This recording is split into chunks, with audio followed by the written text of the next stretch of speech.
investors are highly engaged. What does that mean? They're going deeper on the research into supply chains, or they want to know specifically about each of the fabless chip names exposures to China or the fabs exposures to China. What do you mean by that, Jordan?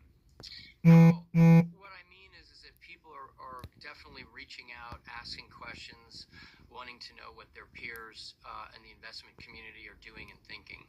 That's because the fundamentals really don't matter that much right now, unfortunately. So everyone's kind of feeling around, trying to get a sense of these macro headlines, what would be perceived as, positive or negative, and what would cause people to get off their hands and deploy more capital. So that's what I mean by people are very engaged. They're not actually how do I say this? They're not anxious to go out and buy the dip. They're basically, but they do have a short list, I think, of names that they would prefer or names they would avoid. But they're very curious to see, like, what is it going to take to get people in the investment community incrementally more positive or negative. And unfortunately, we just haven't seen enough yet to go off of. Next week, we get earnings reports from the likes of Tesla and Intel. What do you need to see from those reports to give you some confidence? Well, they're very different, obviously. For Tesla, I think it impacts a lot more of the retail investment community. I don't tend to speak to a lot of large mutual funds or institutional owners who are, hanging a lot on how Tesla sounds. I think the bar is relatively low for Tesla. So I think it's more about plans for new potential vehicles and timing on that front, because most of the checks and the initial monthly reports have not been great in terms of their unit sales. I think for Intel, it's not about the numbers. I think this quarter should be fine. There is some risk that maybe there's a little bit of downside next quarter. I think more so it's the new CEO taking charge and outlining some of the strategy. And recall that the bigger event for Intel probably is going to come, I think, on April 29th when they're hosting a investor update on their foundry business. I think that's where you'll get more details, again, on their strategy and the technology that they're trying to move forward. Jordan Klein and Mizuho, it's great to have you back on the program. Thank you very much. Now, coming up on Bloomberg Technology, the week comes to a close for the FTC antitrust case against Meta. We'll bring you the latest next. This is Bloomberg Technology.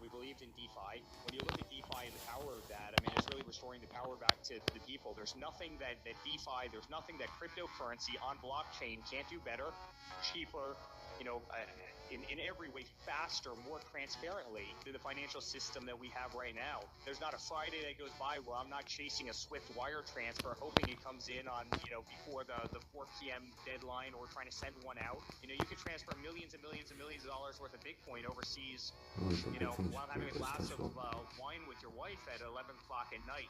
That's a beautiful thing. Our financial system in this country is antiquated. Our financial system in this country has been punitive to so many different people. And so we're reinventing the financial system. I'm all in, personally. I really, truly believe in this with every part of my heart and soul. Don't miss Bloomberg Crypto live Tuesdays. Bloomberg brings you breaking news 24 hours a day. Powered by more than 3,000 journalists and analysts in more than 100 bureaus across the globe. Bloomberg Television. Context changes everything.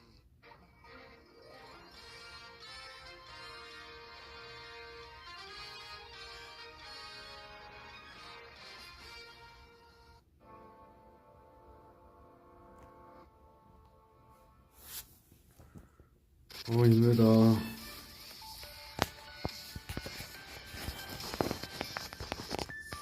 언제 푸냐? Welcome back. If you're just joining us or you're rejoining us, just in the last few minutes or so at the index level, we've seen equities really turn around. The S&P 500 is now higher, 0.4%. The Nasdaq 100, which had been lower, is now modestly higher.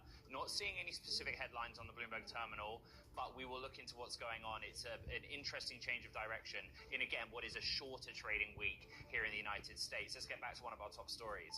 We've been covering the FTC antitrust trial against Meta all week. Yesterday, Meta's former COO, Sheryl Sandberg, was on the stand talking about the company's efforts to block competitors from advertising on the platform. Bloomberg's Riley Griffin, who covers Meta for us, is back here in the San Francisco studio. That's interesting. Sheryl Sandberg kind of returning as a witness in this case. What was she asked? What was she talking about? And where did we end the week? Yeah, it's really a great question, Ed. One of the things the FTC has argued is that the introduction of ads to the platforms have actually degraded the quality of the services. And Sheryl Sandberg, the former COO, actually reversed that point and said that it has been a boon to the product. It has benefited users and really, countered the argument the FTC has been making in this milestone of a week. Over the course of this short week, Meta stock is down 7%. It's hard to draw a causal relationship between what's happening in that trial and the events of the stock market. Where do we kind of leave it? And I think it's probably important for the audience to understand this is a multi-week process. It's going to go on for a while. We've got several weeks ahead of us. This was the headliner, if you will. We had 3 days of testimony from Mark Zuckerberg, 10 hours, and several revelations from his emails. If you take a tour through them, you'll learn that Instagram was considered to be spun off in 2018. Right. We also learned about a $6 billion bid for Snapchat. So a lot came up, but more weeks to come, and I think we'll 왜 이렇게 졸리냐? 담배를 안 피니까. There's Riley Griffin covering all things Meta. Thank you very much. Over to DC, a bipartisan House committee says Chinese AI firm DeepSeek is a, quote, profound threat to U.S. national security, citing its ties to Chinese government interests and alleged circumvention of U.S. export controls. Bloomberg's Mike Shepard joins us with the details. There's a lot going on right now in the political sphere, but we're paying attention to the commentary of this committee. Why and what was said, Mike? Well, this is an important episode in this long-running feud with China over advanced technology, especially artificial intelligence.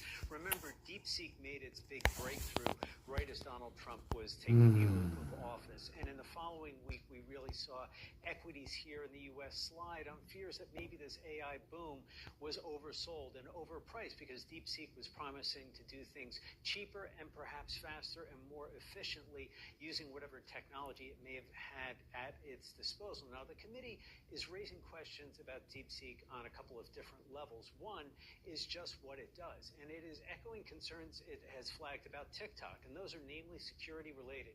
One, it's concerned that the app is collecting user data here in the U.S. and siphoning it back to China.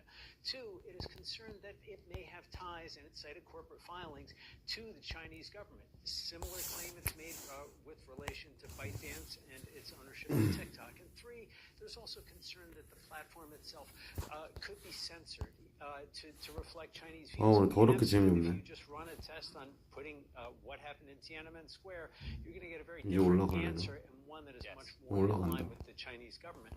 The other question, Ed, though, is export 잠들었었네. controls. The committee recommended those because there is a concern that maybe DeepSeek managed to get around those to obtain the chips that it used. There was also a sort of forensic discussion of NVIDIA's role with DeepSeek, the number of GPUs that DeepSeek had from NVIDIA. And amongst everything, I saw the response from NVIDIA. In summary, that they follow the instructions of the US government to the letter. That's consistently what NVIDIA says. What else do we need to know? Well, one thing that's important to understand here is that the committee is applying separate pressure on NVIDIA to get more information about how its chips are being sold across Asia. 이제 좀 살겠네. All the way back to 2020 about its customers, not only in China, but in 11 nations across across the Pacific Rim.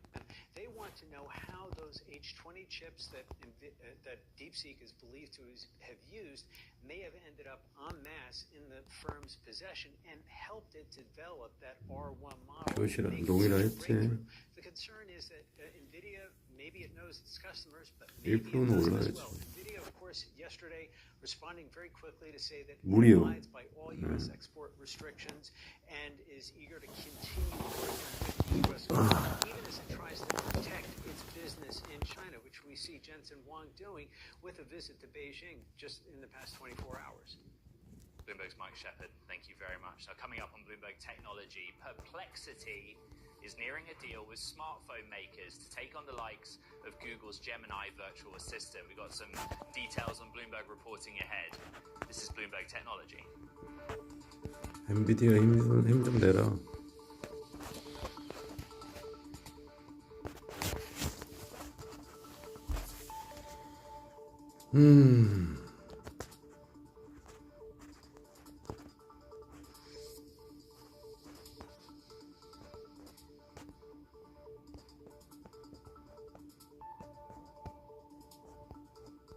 또 뭐 5장에는 오를 것 같은데.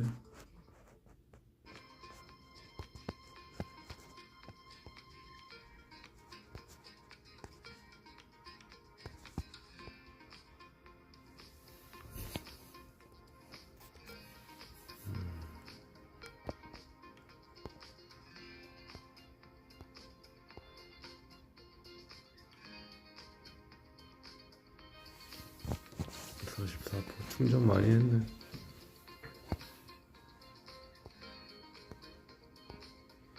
배고프다. 큰일 났다.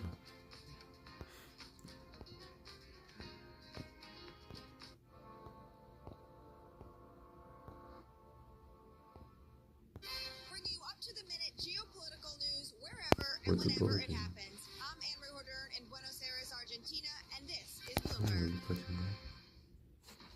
What is going to be the consequence for U.S. markets?